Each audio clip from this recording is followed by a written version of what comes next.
할렐루야. 사랑하는 대강의 가족 여러분, 오늘 하루도 하나님의 말씀과 동행하는 삶이 되길 소망합니다. 오늘 함께 나눌 하나님의 말씀은 빌립보서 2장 17절에서 18절 말씀입니다. 만일 너희 믿음의 제물과 섬김 위에 내가 나를 전제로 드릴지라도 나는 기뻐하고 너희 무리와 함께 기뻐하리니 이와 같이 너희도 기뻐하고 나와 함께 기뻐하라. 아멘. 인생을 살면서 때로 결단하고 각오해야 할 순간이 있습니다. 그때마다 느끼는 것이 결단하는 것, 각오한다는 것이 쉽지 않다라는 사실입니다. 그리고 어떤 때는 인생을 살면서 죽음을 각오해야 할 상황이 닥쳐오기도 하는데, 인생의 모든 결단과 각오가 다 쉽지는 않지만 죽음을 각오한다는 것은 정말 쉽지 않다는 사실입니다. 사람들은 어렵지 않게 죽는 것도 각오했다든지 목숨을 걸었다라는 말을 씁니다. 그러나 그런 말들은 정말로 죽기를 각오하거나 목숨을 걸었다기보다는 자신의 결심이 목숨을 건 그만큼 흔들리지 않을 것이라는 것을 강조하는 의미로 쓰여질 때가 많습니다.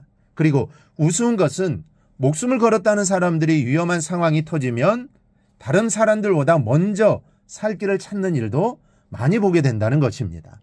죽기를 각오한다는 것은 말처럼 쉬운 일이 아닙니다. 그런데 오늘 본문에서 바울은 자신의 죽음을 이야기합니다.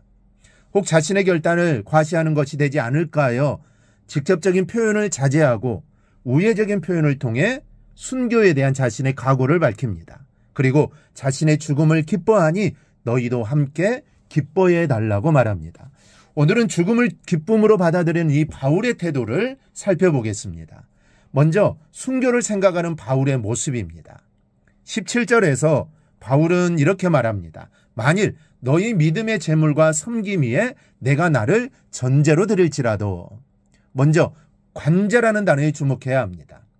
이 관제란 하나님 앞에 드리는 제물 위에 향기로운 포도를 부어 하나님께서 흠양하시는 화제를 드리는 것입니다. 이때 제물 위에 붓는 붉은 포도주는 피를 상징합니다. 실제로 관제를 드릴 때 때로는 포도주 대신 피를 붓기도 했습니다. 양의 목을 치면 피가 뿜어져 나옵니다. 그렇게 뿜어져 나온 양의 피를 제사장이 그릇에 담아다가 제물 위에 붓는 것입니다. 이것이 바로 관제, 즉 전제를 의미합니다.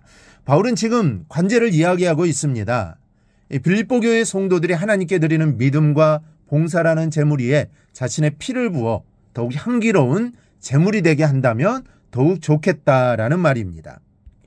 죽음을 각오한 그만큼 하나님께 영광을 돌리기 원하고 또 목숨을 건 그만큼 빌립보 성도들을 사랑하는 마음을 그대로 표현한 고백입니다.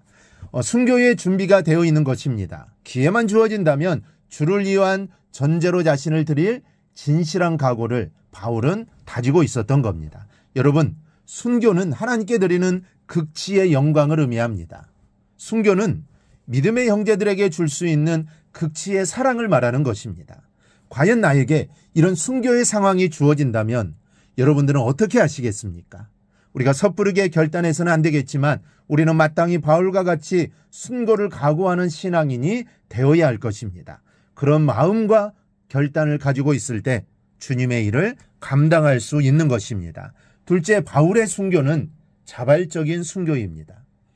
물론 순교의 사명도 하나님께서 주셔야 감당할 수 있는 것입니다. 내 마음대로 순교하고 싶다고 아무에게나 순교의 기회가 주어지는 것이 아닙니다.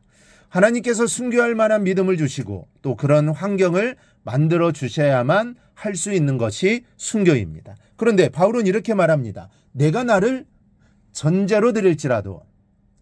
바울은 내가 나를이라고 표현했습니다. 이것은 바울의 순교에 대한 결단이 인위적이라는 뜻이 아닙니다. 자신의 순교가 하나님의 섭리 속에 있는 것을 알고 또 믿고 있지만 순교가 그렇게 쉽지는 않은 것이기에 순교하기로 정해진 하나님의 뜻을 자신이 자발적으로 각오한 것처럼 받아들이는 것입니다. 우리 예수님도 마음 절호하시던 것이 죽음 아닙니까? 그만큼 어려운 것이기에 바울은 자신의 피를 스스로 제단에 붓는 믿음을 다지고 있는 것입니다. 셋째, 바울은 자신의 순교를 기뻐하고 있습니다.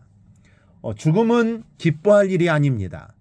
사람들은 죽음의 충격 앞에 서면 누구든지 슬퍼하고 아쉬워하며 가슴 아파합니다.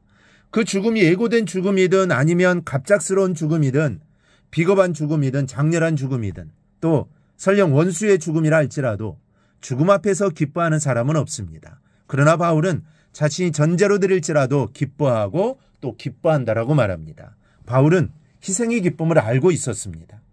세상에서 가장 소중한 것은 받을 때의 기쁨이 아니라 주는 기쁨이며 위함을 받을 때의 기쁨이 아니라 나를 희생할 때의 기쁨이라는 것을 바울은 깊이 알고 있었습니다.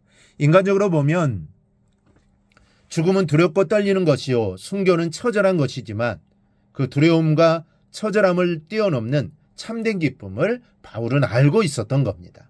죽음을 넘어서는 기쁨, 정녕 하나님과 나만이 아는 기쁨, 내 살이 찢기고 내 피가 쏟아질 때 하늘이 열리는 것을 보는 기쁨, 신앙인은 이런 기쁨을 알아야 하는 것입니다. 우리에게 순교의 기회가 올까요?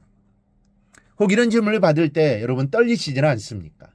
내가 사는 날 동안에 순교의 기회가 올 수도 있고 그러지 않을 수도 있습니다. 하나님만이 아실 것입니다. 그러나 예수의 사람이라고 자부한다면 적어도 순교자의 비장한 기쁨만큼은 준비되어 있어야 하지 않겠습니까?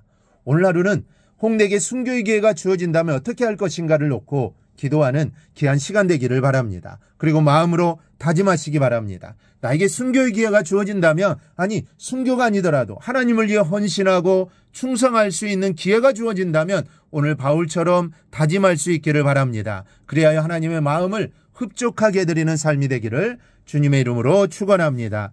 오늘 묵상한 말씀을 굳게 잡고 삶으로 실천하며 살아내는 대강의 모든 성도들이 되기를 축복합니다.